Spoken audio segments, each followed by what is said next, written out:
En esta primera mesa de debate vamos a analizar qué hace atractiva una marca para el fondo de inversión, para el capital riesgo, para los inversores. Seguiremos con una primera tanda del Elevator Speech, donde pues, diversas marcas nos contarán en 8 minutos sus principales fortalezas, sus principales, qué son y por qué hay que apostar por ellas. A continuación hablaremos de parecido a esto, que hace atractiva una marca para un multifranquiciado, por qué repite con esos locales. Para terminar, con una ponencia sobre qué hay que hacer por qué franquiciar, cuándo hay que franquiciar. Si os parece, vamos a dar paso, chicos, os podéis sentar si queréis. Yo no sé si me caeré. ¿Es así mismo? Bueno, yo me voy a quedar casi de pie, porque yo de aquí no sé si no me caeré. Entonces, lo que sí os... sí. Vale. No te preocupes. Son altas. Lo que sí os voy a pedir es, para empezar, que os vayáis presentando, ¿vale? Que digáis, como en un tuit, quiénes sois, qué son vuestras empresas y a qué se dedican. Empezamos por ti, Alberto.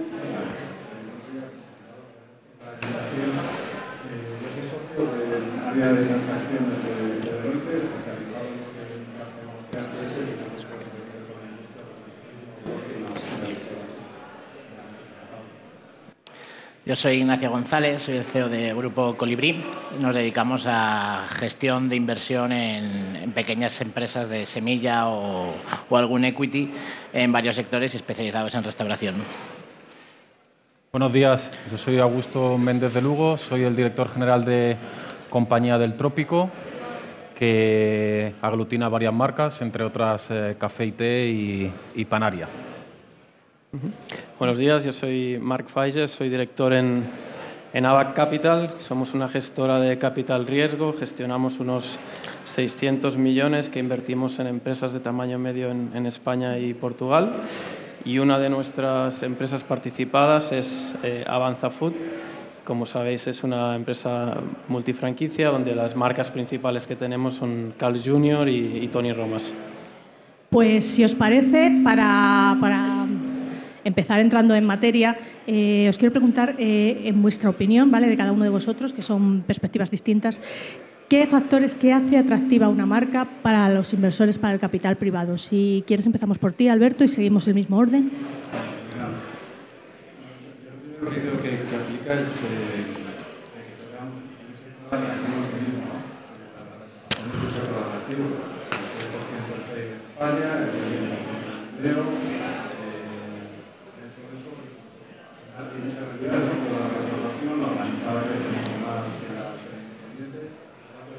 realmente hablamos de un sector atractivo que proporciona lo que está subvencionando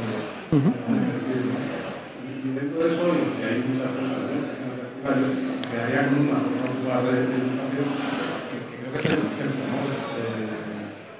Cuál es el contexto que está la marca y cómo se está posicionando, que está viviendo y que tiene que haber, pues lo hablaremos, ¿no? En una oferta enorme, en una oferta enorme, el concepto de que es una de las personas. Yo, siguiendo con lo que opina Alberto, estoy de acuerdo, porque al final la rentabilidad creo que se da por hecha, que es lo primero que buscamos, y lo segundo, para buscar una rentabilidad, que la podemos buscar en el corto, en el medio o en el largo, depende del proyecto que queramos de inversión, sobre todo el producto, que nos tiene que dar la solvencia, la duración y, sobre todo, que esa rentabilidad en el plazo que tengamos fijado sea útil. Entonces, yo creo que la rentabilidad, y luego una segunda variable, el equipo humano. Creemos que también una importante, sobre todo cuando inviertes en un tercero, aparte del producto, ¿quién lo va a gestionar? Eso creo que también es algo importante. Sí, para mí un poco la experiencia que yo he tenido, sobre todo estando en el otro lado de la mesa y lo que nosotros hemos visto también con otros grandes jugadores del mercado, para mí habría como dos escenarios, ¿no?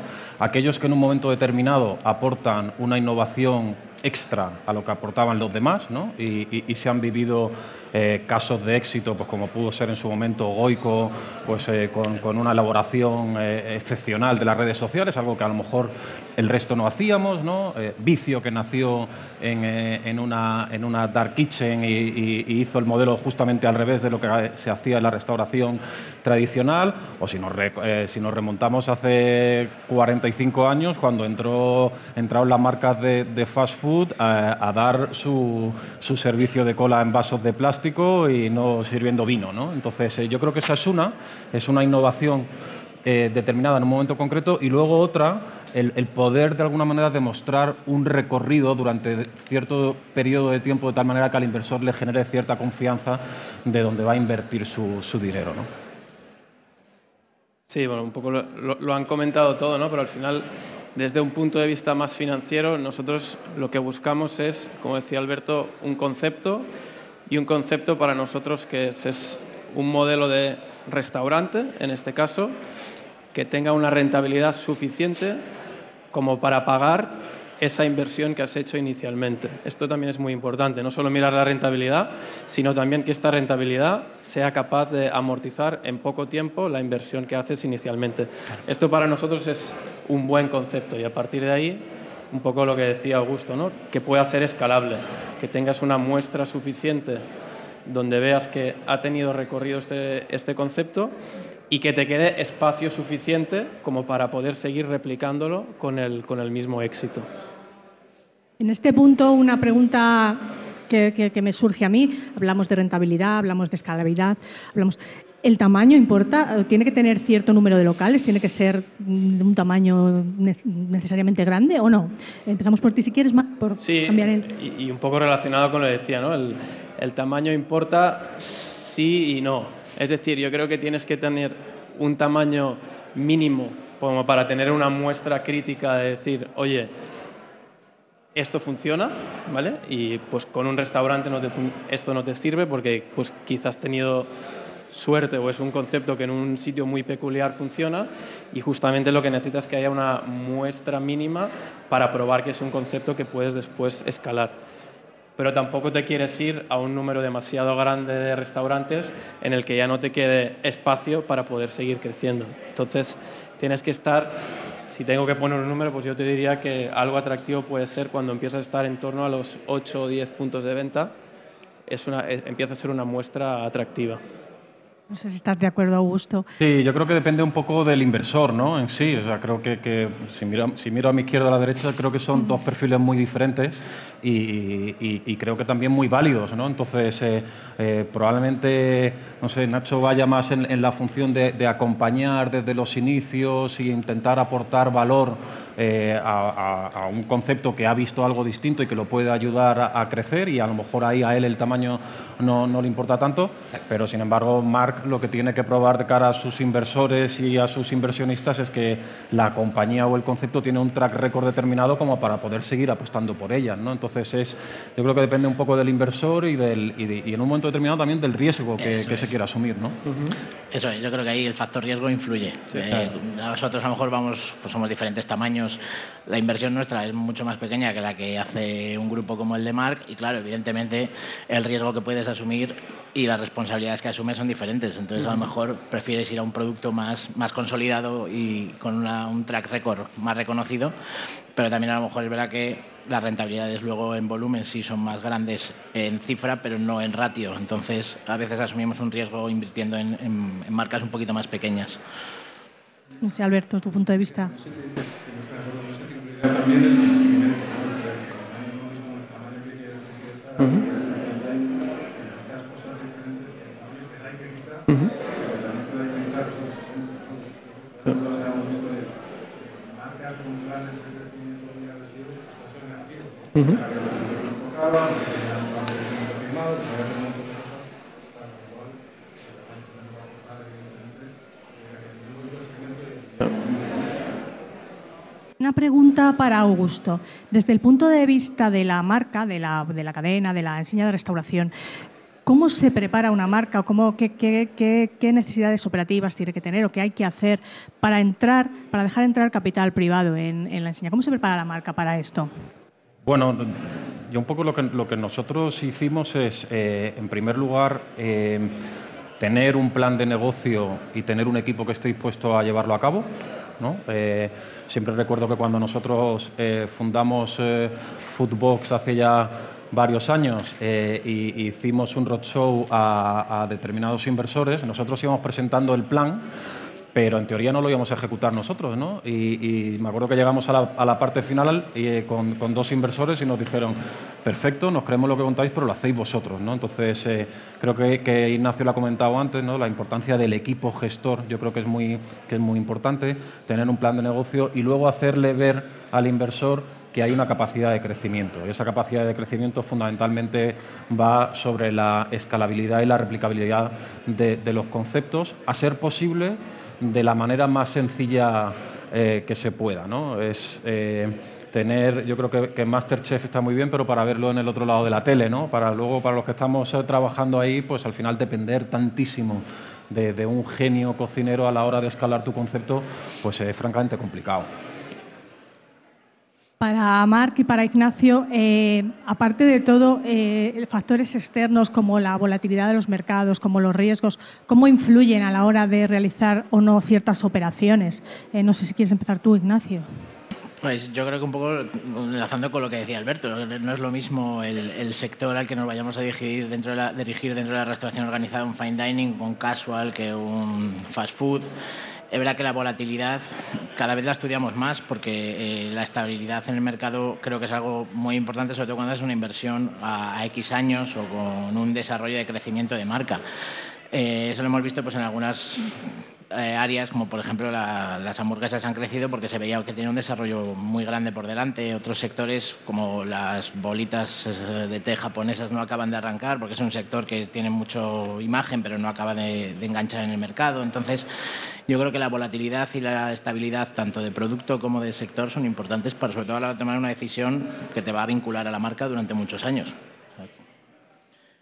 Sí, o sea, totalmente de acuerdo con Nacho.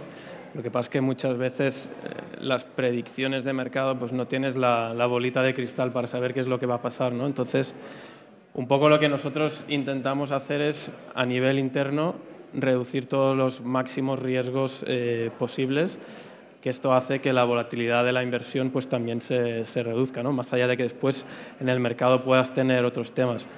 Cosas que afectan para reducir el riesgo, digamos, intrínseco de una compañía de restauración. Lo comentabais, yo creo que el equipo es básico, tener un equipo muy profesional, pues esto te reduce muchísimo el riesgo que tiene una inversión. El tener procesos, y creo que Augusto lo decía, ¿no? No es lo mismo tener un chef que es un rockstar en la cocina, que dependes única y exclusivamente de él, que tener un proceso donde cualquiera puede entrar en la cocina y es capaz de sacar la misma hamburguesa con un manual de procesos, ¿no? Entonces, esto es muy importante. Y luego está la diversificación en sí. Puedes diversificar pues, en muchos factores, ¿no? Desde un nivel geográfico, abriendo en distintas zonas, en un nivel de segmentos o de marcas, ¿no? con distintas marcas, incluso a nivel de abrir restaurantes propios y restaurantes franquiciados, ¿no? También es una forma de diversificar el riesgo. Entonces son elementos que te permiten que más allá de lo que pase en el mercado, pues internamente tengas una estabilidad que te aísle un poco la volatilidad. Ahí, Ana, si me permites, porque cuando escuchándolos a ellos, ¿no? Que son un poco los que están con nosotros, pero en ese lado de la mesa, algunas veces tienes la sensación, ¿no? de estar continuamente excusándote como gestor, ¿no? Pero es verdad que en la restauración pasan muchas cosas todos los días, ¿no? Hace calor y te afecta, hace frío y te afecta, ¿no? Hay una huelga del transporte y te afecta, sube la electricidad y te afecta, ¿no? Entonces, tú vas preparando tu reunión para presentárselas a tus inversores y tal, y resulta que te enteras que 2 días antes has tenido, pues no lo sé, ¿no? Cualquier circunstancia que está fuera de tu control y que pues 3 días de lluvia te afectan porque tienes que cerrar la terraza de tus restaurantes, ¿no? Y eso no está, por mucho que lo intentes prever, en ningún plan de negocio, ¿no? Entonces ahí yo creo que si encima luego pues está sujeto a un mercado tremendamente competitivo como es el español, pues sí que es verdad que genera en determinados momentos del ciclo inversor pues circunstancias que dices, joder, ¿qué ha pasado, no? Si teníamos antes una rentabilidad estupenda y de repente en un año hemos bajado 7 puntos. Ya, pero es que ha subido la inflación 6. Ese tipo de cosas, ¿no? También eso que dices, pasó el COVID, pasó todo lo que pasó, demás, y de repente nadie... Claro. Sí, incontrolable. Y la nevada, que ya no se ni delivery. Si ya era difícil, ya ni siquiera el delivery, ¿no? Entonces, es que pasan un montón de cosas, ¿no?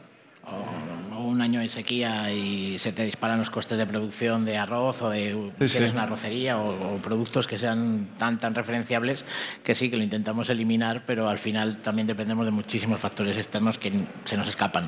Eso sí es verdad. Sí, que podemos decir que es un sector bastante más impredecible que otros, por ejemplo, a la hora de valorar. Bueno, yo en las conversaciones que siempre tengo con perfiles como ellos, a mí lo que me trasladan siempre es: joder, macho, qué difícil es esto, porque no tiene nada que ver con un sector fabril, industrial, donde me imagino que tiene ciertas perspectivas. Hombre, sabes por dónde... Pero es que aquí vuelvo a lo de siempre, ¿no? Es que de repente tienes un restaurante que va magníficamente en un centro comercial y de repente te abren un tío arriba a hacer exactamente lo mismo que tú a menor precio, ¿no? Pues... es muy complicado, ¿no? Creo que eso Alberto lo verá cuando hacen due diligence de análisis en Deloitte, veréis que la diferencia entre restauración o un fabricante de piezas es completamente diferente, ¿no? La impredictibilidad que tienes de la demanda, claro, no sabes los clientes caprichosos, ¿no? Que socia a la gente, le gusta salir, sobre todo a la gente le gusta cambiar, ¿no? Pues eso nos obliga a que tenemos una impredictibilidad importantísima de la demanda, ¿no? Decías antes de riesgo, ¿no? El riesgo tiene que ver la adaptación continua que exige el cliente, ¿no? Que quiere hacer cosas diferentes, el riesgo que viene por el lado también de la oferta, ¿no? Una oferta que va evolucionando mucho, que funciona y que no funciona, ¿no? Como ha crecido al principio. Entonces, que hace 5 años en España no existían, ¿no? Y a los que tienes que reaccionar. Pues sí que lo vemos, ¿no? Sí. Yo se me pasaba algún trabajo que tenía que ver con identificar cuáles son los factores clave de éxito para que un restaurante, una tienda, un punto de venta le vaya bien. Y al final la estadística no nos daba ningún resultado estadísticamente significativo, ¿no? Había mucho de lo cualitativo, había factores comunes, evidentemente una población, que haya puntos de interés, que haya tal, pero estadísticamente, honestamente debo decir que tampoco llegamos a ninguna conclusión significativa, ¿no? Porque es un negocio de personas, tanto el que lo hace como el que lo consume. Sí, pero al ser un negocio de personas y profundizando un poco más en esto desde vuestra perspectiva, ¿cuáles son, dirías tú, los principales factores de riesgo que se puede encontrar el inversor? ¿Cómo influye esto en el atractivo de las marcas? Yo diría que en esencia los hemos ido comentando, ¿no? Yo creo que hay un riesgo externo gestionable, ¿no? Por el lado de la oferta, ¿no? Y en España está ocurriendo, ¿no? La aparición de conceptos que crecen muy rápido, que se posicionan muy rápido. Y luego si pensamos en términos de rentabilidad, claro, tú vas a pensar a números muy de eso, ¿no? Es lo que hacemos hoy, una cuenta de resultados de un tercio de food cost, un tercio de personal y un tercio de alquiler, ¿no? Los dos primeros tienen una exposición macro, ¿no? Personal, vinculado a los temas de rendimiento profesional, que es incontrolable por parte del gestor, ¿no? Te vas a toda la parte de food cost, hay toda la cosa de la inflación, ya nos vamos a guerras y demás. Creo que ya hemos sufrido mucho, ¿no? En los últimos años, porque hay una pequeña tormenta perfecta.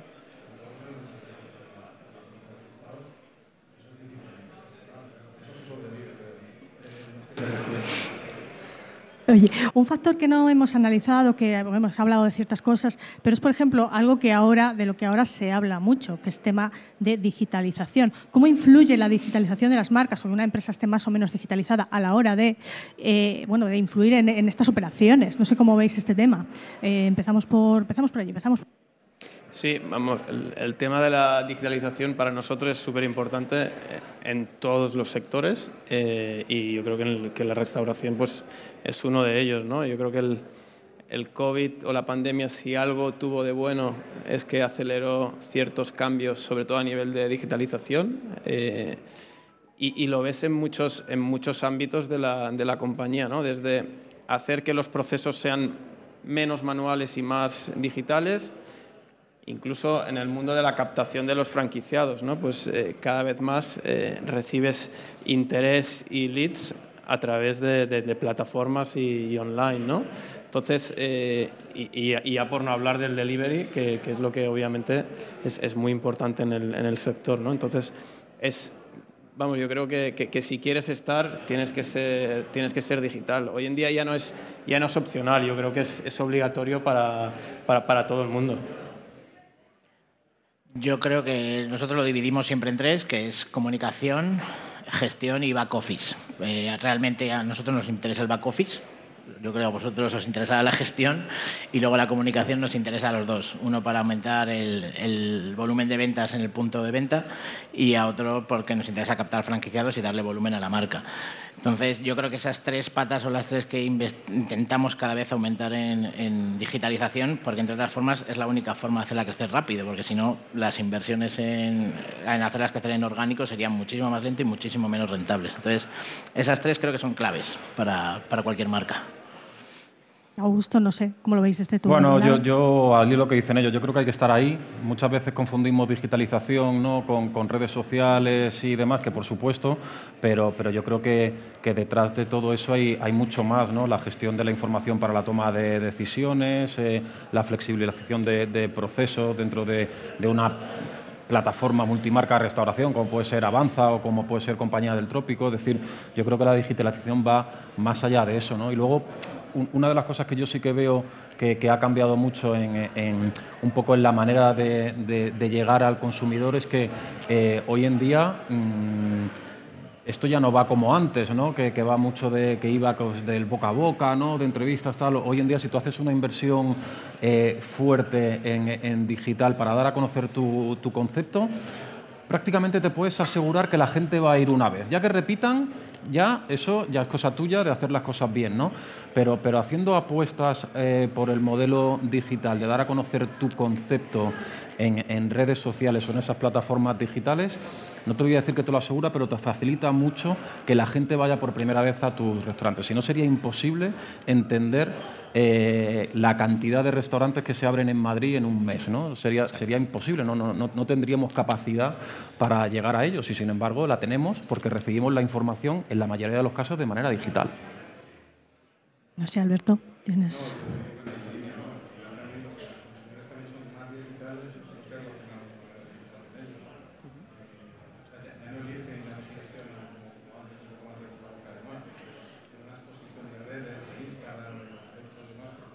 Sí.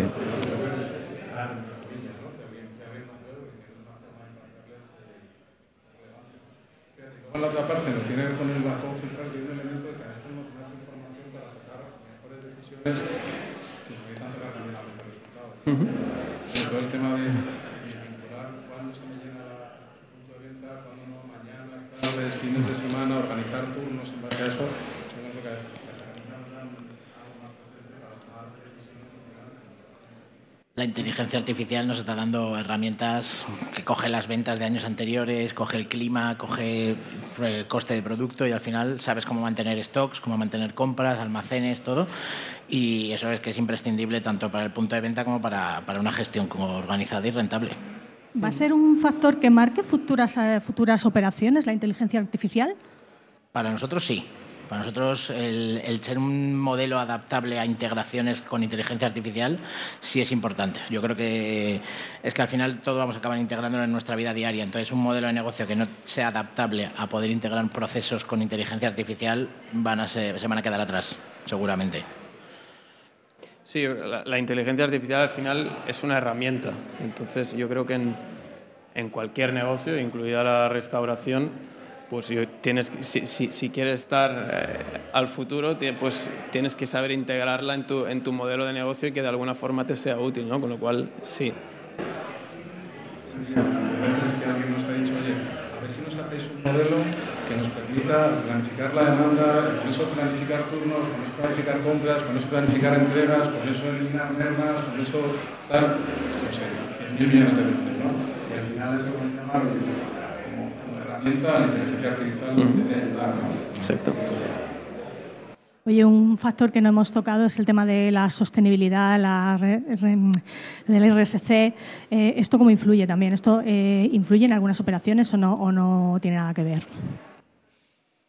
Yo creo que es la más delicada, ¿no? O sea, es muy importante, pero yo creo que al final del día la necesitamos introducir porque al final la ley nos obliga, es verdad que es... Sin embargo, yo creo que es la menos vendible de cara al cliente. Es verdad que si no la tienes es una marca que no es atractiva para el mercado, no gusta al consumidor, pero sí es verdad que es la menos rentable, porque al final son procesos que no tienen mucha repercusión visual y no sabemos tampoco cómo transmitírselo al consumidor, aunque tengas huella de carbono cero, mermas cero, reutilización de producto. Yo creo que al final es imprescindible, pero a la vez es la que menos sabemos explotar a veces en las marcas. Eso es lo que vemos, sobre todo en las marcas que invertimos, donde más nos cuesta darles ese empuje de decir, oye, vamos a convencer a la gente que realmente somos huella cero, que realmente reutilizamos, que realmente no tenemos, hacemos ayuda social, pero esa es la parte que más nos cuesta transmitir, la verdad. Para nosotros es un imprescindible. En ABAC, de hecho, somos B Corp, que es una certificación a nivel de sostenibilidad. Entonces, a todas nuestras participadas, incluido Avanza, pues le pedimos lo máximo en términos de sostenibilidad. Primero, porque pensamos que es lo correcto, ya que hacemos las cosas mejor hacerlas bien. Y segundo, porque cada vez más los inversores nos lo piden. Es que hoy en día, si no estás enfocado en temas de sostenibilidad, es muy difícil levantar capital. Entonces, lo que sí creo que está pasando es que quizá el consumidor todavía no lo está valorando del todo. En mi opinión, creo que es un tema generacional y que poco a poco las nuevas generaciones lo tienen como bastante más adentro y lo van a dar como algo que es imprescindible, es que no es negociable, es como el tema de la digitalización, tienes que tenerlo. Augusto. Sí, yo iba un poco al hilo de lo que comentaba Marc, ¿no? Sobre todo, es una cuestión también, aparte de requerimientos del inversor y demás, de un tema de branding de la propia enseña, ¿no? Es decir, desde luego ha llegado ya al retail y está llegando a la restauración, donde empieza a haber ya consumidores que se decantan entre una opción y otra, dependiendo de cómo de comprometidos estén hacia ese tipo de iniciativas, ¿no? De sostenibilidad, ¿no? Y sobre todo la gente joven. Yo tengo una hija que tiene 17 años y me empieza a hacer comentarios de este estilo, ¿no? Que van más a un sitio que a otro, que escogen una ropa antes que otra, ¿no? ¿Qué tal? Y eso pues lo volvemos a enlazar también con la parte de digitalización, ¿no? Tienen en su mano tantísima información y pueden elegir tan fácilmente que dicen, oye, pues me voy hacia este sitio que me aporta mayores incluso beneficios, no tanto económicos, sino personales, ¿no? Y yo creo que eso está influyendo. Alberto, ¿tú cómo? En términos de inversión, diría que un inversor es un más obligación. Entonces, cuando hacemos análisis de inversiones, alguna vez hacer una revisión de un tema de ESG, de un tema reputacional, es casi lo contrario, ¿no? Nos extraña cuando un directivo de inversión hace un análisis de inversión y no lo pide, ¿no? ¿Estás seguro que no quieres esto? Aunque es verdad que creo que le falta bastante amplio a los consumidores.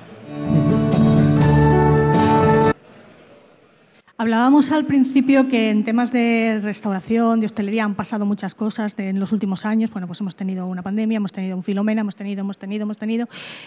Volviendo a ese entorno, después de la pandemia, pospandemia, ¿diríais que han cambiado en algo las expectativas de los inversores en cuanto a resiliencia de las marcas, en cuanto a qué se espera de ellas? ¿Ha cambiado un poco en ese aspecto el mercado? No sé si Ignacio, esta vez. Pues, a ver, yo creo que más que han cambiado, pero han vuelto. O sea, sí es verdad que hubo un periodo en el que el delivery, el takeaway, era algo que se buscaba, pero yo creo que hemos vuelto ya a sosegarnos. Ya volvemos a buscar una duración, a una marca que tenga una posibilidad de un rebranding en X años, pero que no perdamos franquiciados y siga creciendo y mantenga concepto, mantenga calidad. Y yo creo que al final lo que se busca es la duración. Otra vez volvemos a unos contratos de 10, 15 años de franquicia y claro, eso tienes que darle soporte a un franquiciado durante esos 10 años. Entonces tienes que darle una imagen de una marca que tenga solvencia y duración tanto en producto como en imagen. Entonces yo creo que para nosotros todo ha vuelto a la normalidad en ese aspecto y seguimos viendo que necesitamos marcas que sean duraderas en el tiempo. Marc. Totalmente de acuerdo. O sea, yo creo que más que haya cambiado la tendencia es que se han ido integrando cosas, ¿no? Un poco las que comentábamos, ¿no? El tema de la sostenibilidad ya no se negocia, el tema de la digitalización pues tampoco, pero más allá de esto sigues buscando lo mismo, que sea un buen negocio, y un buen negocio es aquel en el que haces una inversión inicial y después en poco tiempo es capaz de retornarte esta inversión y seguir creciendo y que sea replicable, ¿no? Entonces, esto es un poco lo que los inversores seguimos buscando, modelos que funcionen y que sean replicables. Augusto, yo no sé si... Bueno, no, a mí un poco lo que más me preocupa del cambio en la generación de las expectativas es lo que hemos comentado antes, ¿no? De factores que no puedes controlar, y sobre todo uno que yo estoy viendo en los últimos tiempos, que a mí me genera una incertidumbre tremenda, ¿no? Que es la inseguridad normativa que tenemos en todos los sectores. Esto no es un comentario político, porque para mí aplica a la famosa ciudad de la libertad que dicen que es Madrid, que yo no termino de verla en el ámbito de la restauración por ningún lado, ¿no? Creo que también a nivel autonómico, estatal o incluso sectorial, ¿no?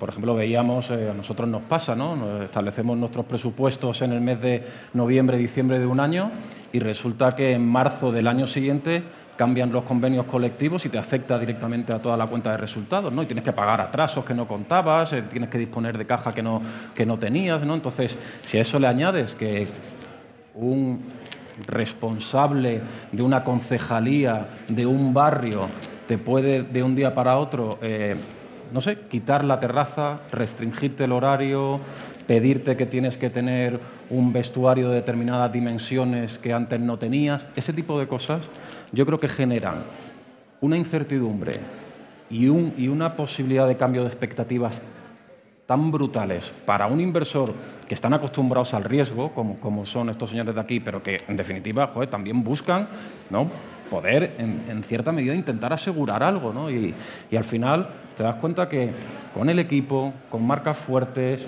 con la posibilidad de replicar las enseñas, que muchas veces eso no es suficiente porque estás en un entorno tan volátil desde un punto de vista normativo, que yo no sé, pero que hace probablemente 15 o 20 años, donde había menos factores externos que nos podían cambiar el día a día, pero que hoy en día lo hacen y nos está dando una inseguridad brutal, ¿no? Y yo creo que eso está generando un cambio en las expectativas del inversor. Alberto. Sí, yo creo que durante la pandemia parecía que el mundo iba a cambiar de la restauración, ¿no? La marca virtual, la estabilidad de los dark kitchen.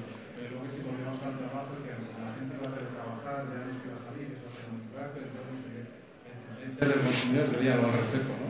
Para que la gente ya iba a dejar de salir, entonces va a quedar en casa, entonces va a cambiar el modelo. Y yo creo que al final, como decíais, pues se ha impuesto la realidad, ¿no? A la gente le gusta salir, a la gente le gusta cambiar, a la gente le gusta divertirse. Oye, vamos a decir que además de este sector crecido en torno al 10%, ¿no? Entonces, sí que yo creo que se ha vuelto un poco a los orígenes de una buena marca, un buen producto, un buen concepto, una buena relación con el cliente y construir Y todos cometimos errores, porque todos nos atrevimos a invertir en proyectos fallidos, dark kitchens, proyectos de delivery y todos, y al final, pues repliegas, recoges, reconduces e intentas adaptarte a las tendencias de mercado que ves que al final son las que han elegido el producto. Pues chicos, me dicen que se nos ha acabado el tiempo, así que os tengo que decir adiós. Ha sido un placer hablar con todos vosotros. Muchas gracias. Gracias. Gracias.